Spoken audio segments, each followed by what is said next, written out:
সৃষ্টি করেছেন আরশে আজিম। কি সৃষ্টি করেছেন? বিশাল আরশ, যার ছায়ায় আল্লাহ পাক কিয়ামতের মাঠে 7 শ্রেণীর মানুষকে ছায়া দিবেন। 7 শ্রেণী। 1, ন্যায়পরায়ণ বাদশাহ, যেটা এই বিশ্বে খুঁজে পাওয়াটা পূর্ণিমা চাঁদের মতো।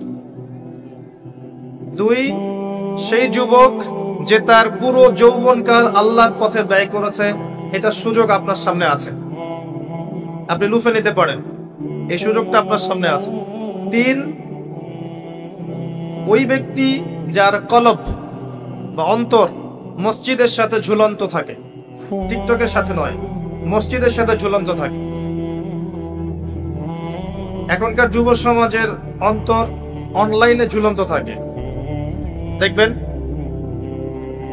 4, ওই দুই ব্যক্তি, যেই দুই ব্যক্তি পরস্পরকে শুধুমাত্র আল্লাহর জন্য ভালোবাসে।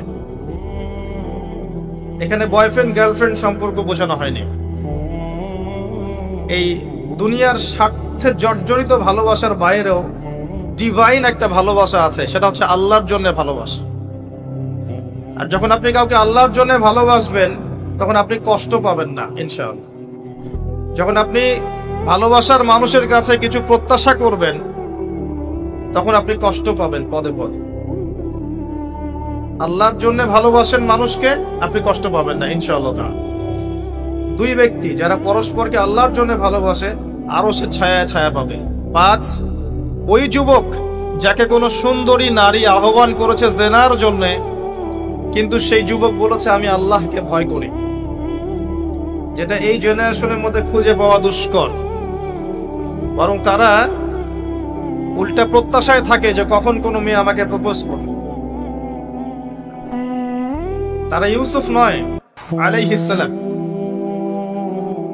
6, ওই ব্যক্তি যার ডান হাত কি দান করছে বাম হাত খবর রাখে না। ডান হাত কি দান করছে বাম হাত খবর রাখে না।